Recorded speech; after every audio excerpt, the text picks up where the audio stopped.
ඔබ සෑම දිනකටම පසුගිය පාඩම හරහා අපිට එන්නට පුළුවන් නිගමනය තමයි ලයමානය ලාලිත්‍ය කියලා කියන්නේ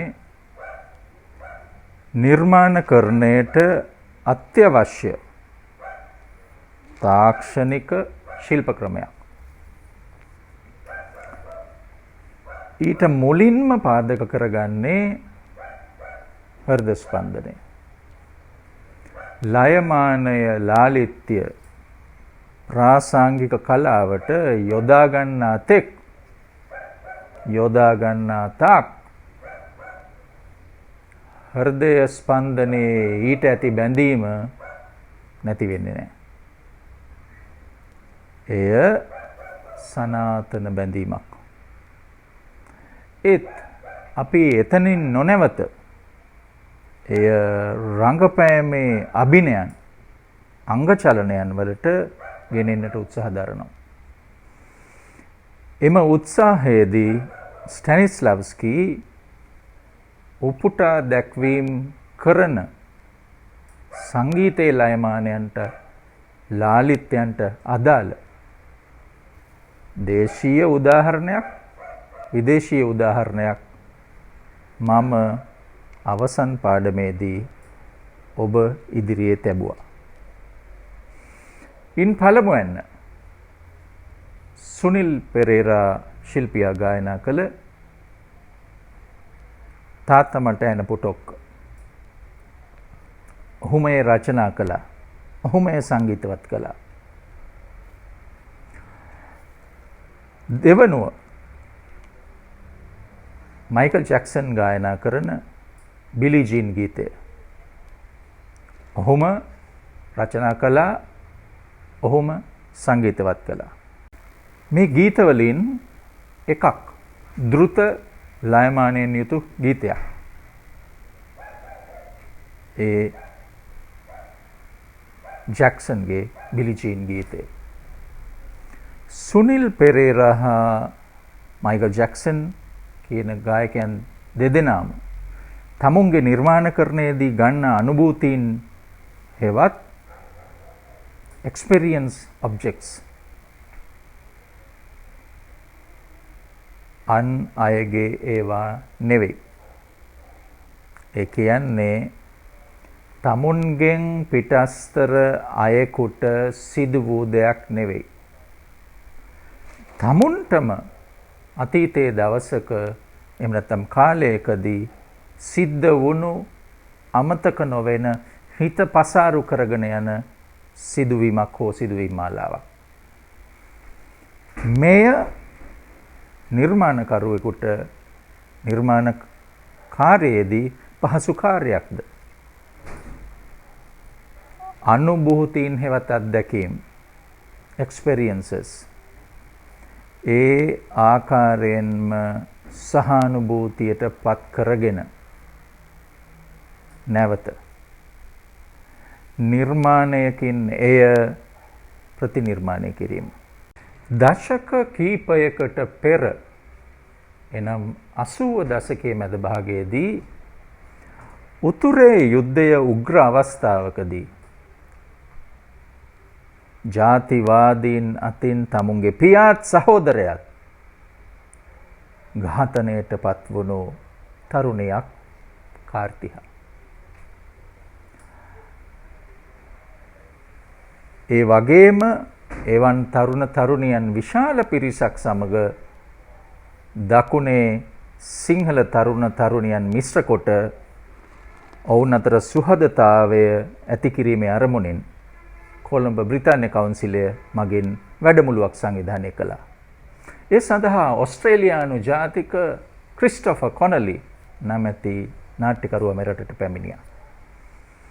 ඔහු කළ අභ්‍යාසයකදී කාර්තිහාට තමුන් ඉදිරිපිට තම පියා සහෝදරයා ඝාතනය කළ අත්දැකීම නාට්‍ය අනුසාරයෙන් රඟ දක්වන්නට ක්‍රිස්ටොෆර් කොනලි ආරාධනා කළා.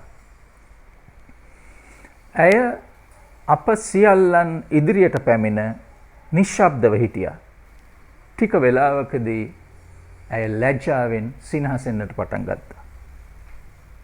ඔබට එයින් තේරෙනවද තමුන්ගේම වුවත් අති බිහිසුණු අත්දැකීමක් ප්‍රසංගකරණයකට භාජනය කරන්න කී විට තමුන්ගේ පරිකල්පනය නිර්මාණශීලීත්වය ක්‍රියා කරේ නැහැ. ක්‍රියා කරන්න බෑ.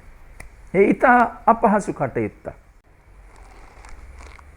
සුනිල් පෙරේරා සහ මයිකල් ජැක්සන්ගේ ගීත දෙක ඔබ ඉතා සියුම් ලෙස අධ්‍යයනය කෙරුවොත් ඒවායේ ඔවුන් මුහුණ දීපු අත්දැකීම් වල තොරතුරු වාර්තා සහ එම ගීතයේ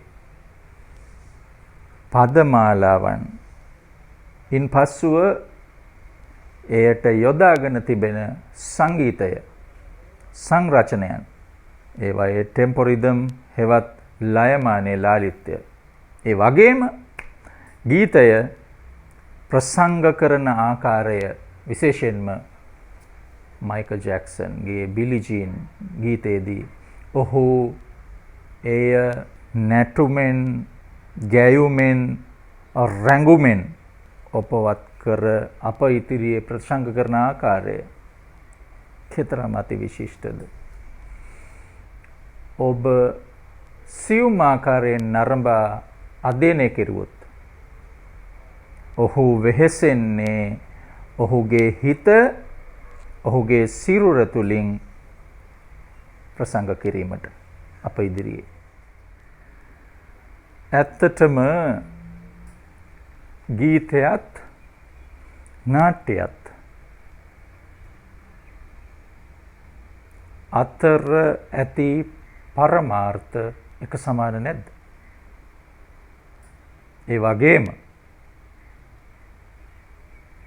රංගපෑම චිත්‍රපටය මේවා අතර මේ අනිවාර්යම ප්‍රබන්ධයක්. මේ හැම එකකම තිබෙනවා අනිවාර්ය ප්‍රබන්ධය. ඒ ප්‍රබන්ධයට පාදක වුණු අනුභූතියක් තිබෙනවා. එයින් ශ්‍රාවකයාට, පාඨකයාට, ප්‍රේක්ෂකයාට සතුට දැනුම ලැබෙනවා. එය මනා ලයමානයක් ලාලිත්‍යයක් නම් ඊට අදාළ ප්‍රතිචාර හොඳ වෙනවා. මොකක්ද මනා ලයමානයේ ලාලිත්‍යයක් කියලා කියන්නේ? තමුන්ම ලියූ අත්දැකීමේ පඨිතයට යොදන සංගීත ආකෘතියක් ලයමානයේ ලාලිත්‍යයක් තමයි ලයමානයේ ලාලිත්‍ය කියලා කියන්නේ. සුනිල් පෙරේරාගේ තාත්තා මට එනපුටොක්ක ගීතයේ මූලික සංගීත ආකෘතිය හෙවත් බයිලා ආකෘතිය 6/8 බීට් එකක්.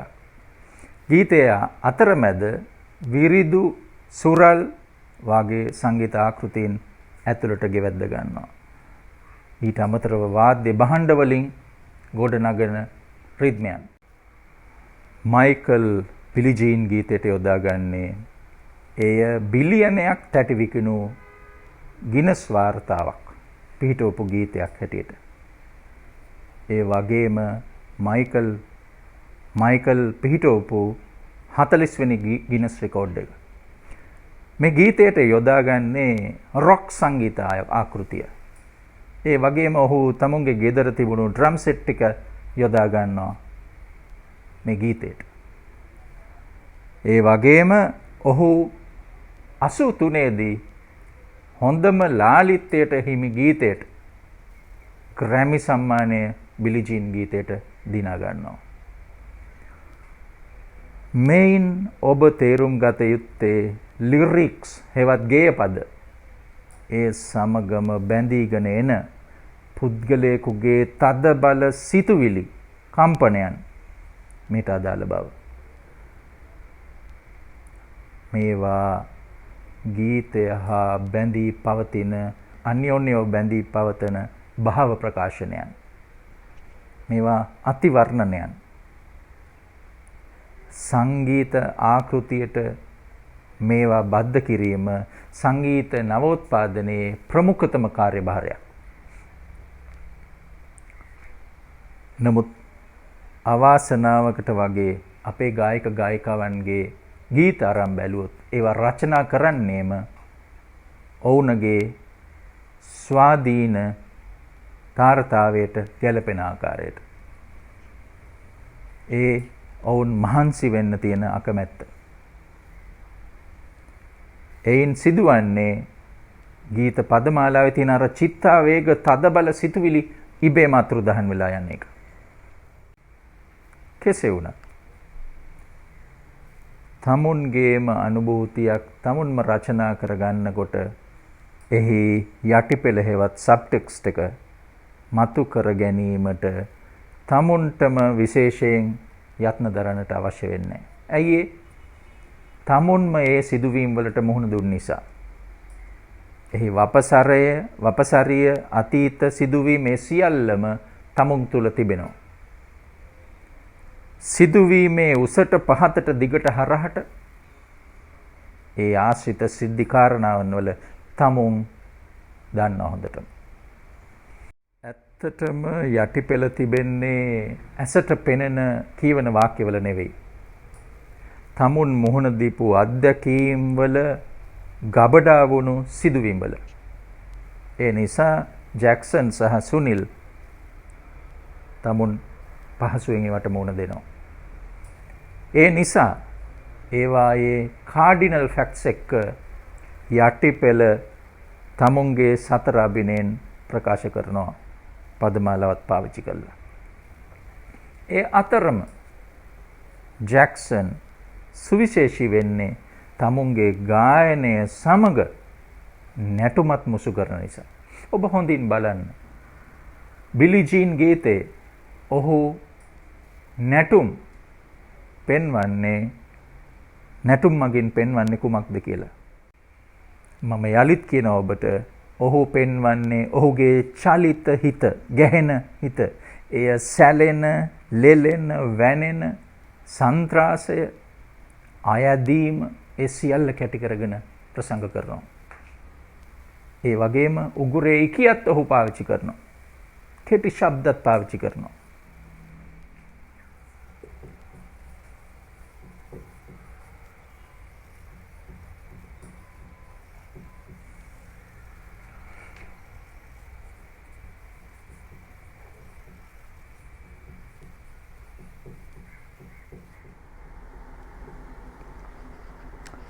දැන් මම මෙතෙක් වෙලා විස්තර කළේ තමුන්ගේම අත්දැකීමක්, තමුන්ගේම නිර්මාණ කෞශල්‍යයක් විසින් තමුන් විසින් ලියලා සංගීතවත් කරලා තමුන්ම ගායනා කරලා රැඟුම් පාලා ප්‍රේක්ෂකයා ආකර්ෂණය කරගත්තු ගායකයෝ දෙන්නෙක් ගැන. තමුන්ගේම අත්දැකීමකින් තමුන් අත්විඳි චිත්තාවේග අත්විඳින්නට සැලසීම ලේසි පාසු කාර්යයක් නෙවෙයි අනිත් අයට. ඇත්තෙන් මේක මාර වැඩක්. ඇත්තටම ඒකට නිර්මාණශීලී උපයෝගීතා රසක් අවශ්‍යයි. ගායක ගායිකාවන් රසක් හිටියත් ඔවුන් අත්විඳි තමුන්ගේම අත්දැකීම් ප්‍රසංග කළත් සාර්ථක නොවීමෙන් පෙනෙන්නේ තමුන්ගේම අත්දැකීම් වුණත් ප්‍රසංග කිරීමේදී ලෙහෙසි පහසු වැඩක් නොවන බව. කරුණු එහෙමනම් ඔබ කල්පනා කරන්න. ඊළඟට අනුන්ගේ භව ප්‍රකාශනයක එමත් නැත්නම් අනුන් විඳි චිත්තාවේගයක් අනුන් විසින් ප්‍රබන්ධ කළ තවත් අනෙක් සංගීත අධ්‍යක්ෂකවරයෙක් සංගීතවත් කළ නිර්මාණයක් තමුන්ගේ පරිකල්පනයෙන් චිත්තාවේගයට පත්වී සියලු භාවයන් මතුකොට ලයමානය ලාලිත්‍යයකින් ඔප්නංවා ගායනා කිරීම. ඇරිස්ටෝටල් මීට දුන්නු යෙදුම ඉමිටේෂන් ස්වාත්මීකරණය එහෙමත් නැත්නම් ප්‍රතිනිර්මාණය එය සියලු රසිකයන් තුළ ඒ කම්පණයම රසිකයන් තුළ ඇති කිරීමට සමත් වීම ලෙහෙසි පහසු දෙයක්ද?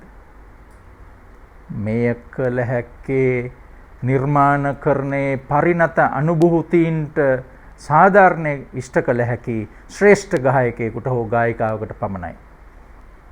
එවැනි අය ලෝකෙට වෙන්නේ අතලොස්සක්. මම අද ඔබට ඉදිරිපත් කිරීමට යන්නේ අන් පිරිසක් අත්විඳි කම්පනය ඒ අත්දැකීම තමුන්ගේ බවට පත් කරගෙන නිර්මාණයේ ගීත ආකෘතියට අනුභූතියේ ලයමානයේ ලාලිත්‍යයට බින්දකුදු අඩුවක් නොකර ඉදිරිපත් කරන එය ප්‍රසංග කරන එය රැඟුමෙන් ප්‍රසංග කරන ගායිකාවක් ගැන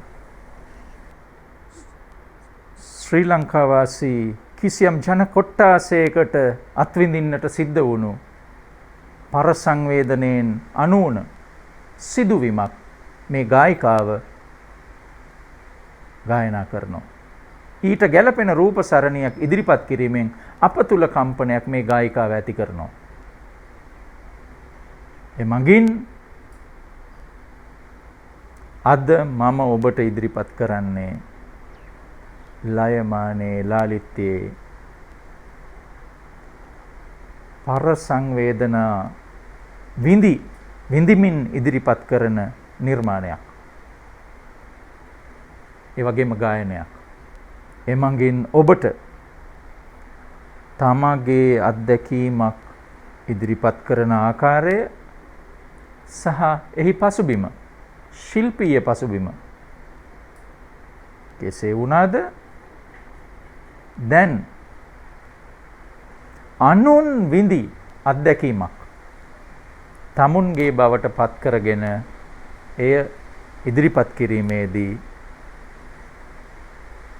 අනුව යා යුතු ශිල්පීය උපක්‍රම භාවිත කරමින් ඉදිරිපත් කරන ගායනයක්. එය මා ඔබට දැන් ඉදිරිපත් කරනවා. ගීතයේ ගායනය අපේ මාතෘ ගායිකා නන්දා මාලනිය. ගීතයේ පද රචනය මෙම ගායිකාවගෙන් පිටස්තර රචකයෙකු වන මහාචාර්ය සුනිල් ආරියරත්න. එය සංගීතවත් කරන්නේ තවත් අන් සංගීත අධ්‍යක්ෂකවරයෙකු වන රෝහණ වීරසිංහ. ගීතයේ නම යුක්තිය වෙනුවෙන්. මේ ගායනය නැරඹීමෙන් එහි ශ්‍රුතිය අවලෝකනය කළ විට ඔබට දැනේවි බොහෝමයක් අපි අහන දකින ගීතවලට වඩා වෙනස් ලයමානය ලාලිත්‍යයක් මෙහි තිබෙන බව. අනුන් රචනා කළ අනුන් සංගීත අධ්‍යක්ෂණය කළ ගීතයක් ස්වාත්මීකරණයට ලක් කරගෙන එහි ලයමානයේ ලාලිත්‍ය ඔබට ඉදිරිපත් කරනවා. සමස්ත සමාජ හැඟුම් ධාරාවම තමුන්ගේ පරිකල්පනයට ලක් කරමින් ගායනයට කළ හැක්කේ ප්‍රසංග කළ හැක්කේ සමාජ ක්‍රියාකාරී දැක්මක් සහිත කලාකාරයෙකුට පමණයි. දැන් ඔබ ඉදිරියේ මම මේ ගීතය තබමින් ඔබෙන් සමුගන්නවා. අසන්න මේ ගයන්නේ ශ්‍රී ලංකාවේ මාතෘ ගායිකා නන්දා මාලනිය. ඔබට ආයුබෝවන්.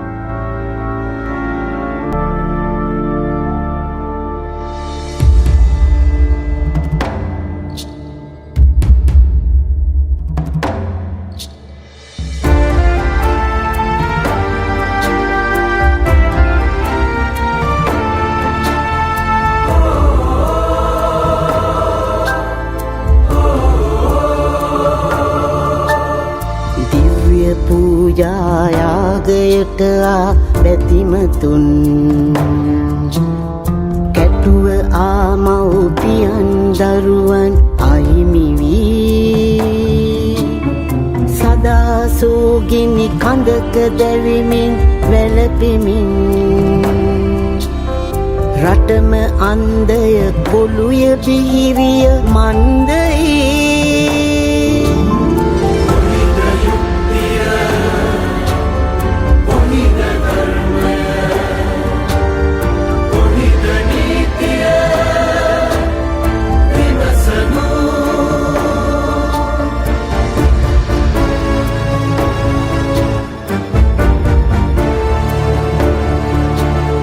අන්තවාදී අදම නොමිනිස් කැලකගේ මානසික බලවියරුවේදී ගොදුරු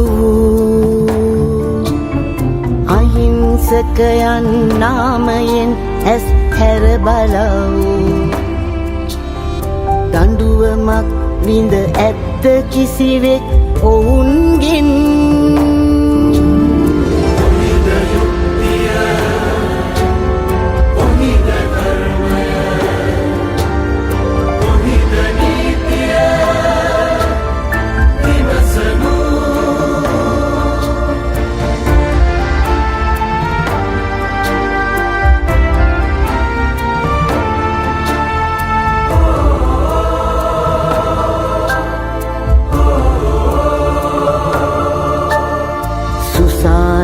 මැද සොහොන් කඳු මත වැළපෙති ස්වාමිවරු සිය බිරිඳ දරුවන් අහිමි වූ කුරිරු ඝාතක රැළම නිදහස් සුව විඳී නොලැබ දඬුවම් රටට පිටුපා සිනාසී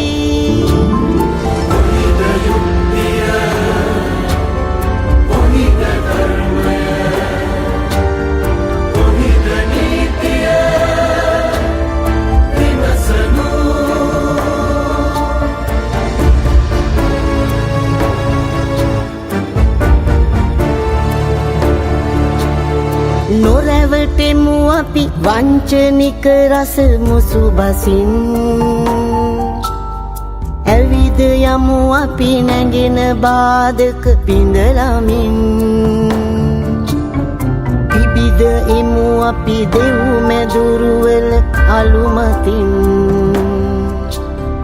අවදි වෙමු අපි නිහඬ නිද්‍රා සීනයෙන්